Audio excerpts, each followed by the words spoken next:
TET के प्रथम वर्ष के एडमिशन 2025-26 के लिए ऑनलाइन रजिस्ट्रेशन शुरू होने वाले हैं 26 मई से। तो इसमें जॉब कहाँ कर सकते हैं आप? डीएड करने के बाद आपको क्या फ़ायदा है? तो आप 12वीं के बाद डीएड करके प्राथमिक स्कूल में जॉब कर सकते हैं और आप अच्छे टीचर बनकर बच्चों का भविष्य बना सकते हैं। आपको इसके लिए टीईटी की एग्ज़ाम भी पास करना पड़ता है डीएड के बाद में। डीएलएड प्रथम वर्ष 2025-26 की ऑनलाइन प्रवेश प्रक्रिया शुरू होगी शासकीय कोटे की। तो इसके एडमिशन किए जा रहे हैं 2025-26 डीएलएड प्रथम वर्ष के लिए ऑनलाइन एडमिशन किए जा रहे हैं। इस बारे में टाइम टेबल, डिटेल मालूमात, फॉर्म भरने के बारे में सूचना, अध्यापक विद्यालयों की लिस्ट, राज्य शैक्षणिक संशोधन व प्रशिक्षण परिषद महाराष्ट्र पुणे की वेबसाइट, जो वेबसाइट दी हुई है उस पर उपलब्ध है। इस वेबसाइट पर जाकर आप डिटेल मालूमात ले सकते हैं। डीएड कॉलेजों की लिस्ट है उसमें और फॉर्म भरने के बारे में सभी सूचनाएं दी हुई हैं। टाइम टेबल भी दिया हुआ है कि कब लिस्ट लगेंगी वगैरह। तो 26 मई 2025 से वेबसाइट पर फॉर्म भरने की शुरुआत होगी और फॉर्म भरते वक्त स्टूडेंट का अपना ईमेल आईडी होना ज़रूरी है। तो स्टूडेंट ने जब तक कि अपना ईमेल आईडी बना लेना है। इसकी फ़ीस जो है, प्रवेश शुल्क है, ओपन कैटेगरी के लिए 200 रुपये है और बाकी सभी कैटेगरी के लिए 100 रुपये। एडमिशन की फ़ीस जब आप फॉर्म भरने जाएंगे साइबर कैफ़े में भरेंगे कंप्यूटर से, तो हाँ फ़ीस आपको 200 रुपये लगेगी ओपन को।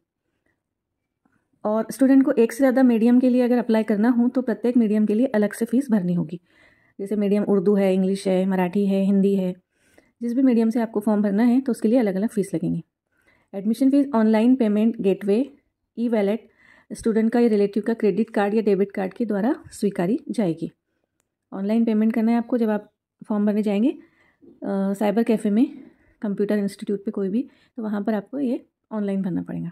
अब देखेंगे इसकी एलिजिबिलिटी क्या है। तो आर्ट्स, कॉमर्स, साइंस या एमसीवीसी से 12th क्लास पास होना चाहिए और ओपन कैटेगरी स्टूडेंट के लिए कम से कम 49.5% मार्क्स होना चाहिए और बाकी कैटेगरी के स्टूडेंट के लिए 44.5 मार्क्स होना ज़रूरी है।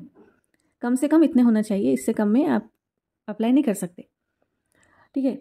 कॉलेज के व्यवस्थापन यानी मैनेजमेंट कोटा से अगर आपको एडमिशन लेना है तो उसके लिए भी आपको ऑनलाइन रजिस्ट्रेशन ज़रूरी है। ठीक है। आपको डायरेक्ट एडमिशन नहीं मिलेगा, ऑनलाइन रजिस्ट्रेशन करना पड़ेगा, चाहे आप मैनेजमेंट कोटे से लो या फिर गवर्नमेंट कोटे से लो। एडमिशन फॉर्म भरते वक्त अगर आपको कोई प्रॉब्लम आती है तो support@dledadmission.in पर अपने रजिस्टर्ड ईमेल आईडी से संपर्क करना है आपको। फॉर्म भरते वक्त अगर आपको कोई दिक्कत, कोई परेशानी आ रही है तो ये जो ईमेल आईडी दी हुई है उस पर आपको अपने रजिस्टर्ड ईमेल आईडी से संपर्क करना है। एडमिशन का टाइम टेबल वेबसाइट पर प्रसिद्ध किया जाएगा। जब लिस्ट लगेंगी, कब लिस्ट लगेंगी, ये सब आपको वेबसाइट पे दिखेगा। इसके बारे में न्यूज़पेपर में अलग से कोई एडवर्टाइज नहीं दी जाएगी, इसलिए स्टूडेंट्स को ज़रूरी है कि बार बार वेबसाइट देखते रहें। आपको चेक करना है कि टाइम टेबल लगा कि नहीं, लिस्ट लगी कि नहीं, ये आपको वेबसाइट पर जा जाकर देखना है। तो इसके बारे में जो नोटिफिकेशन आया था ये मराठी में और उर्दू में, ये दोनों भी हमने यहाँ अटैच कर दिए, तो इसको आप देख सकते हैं।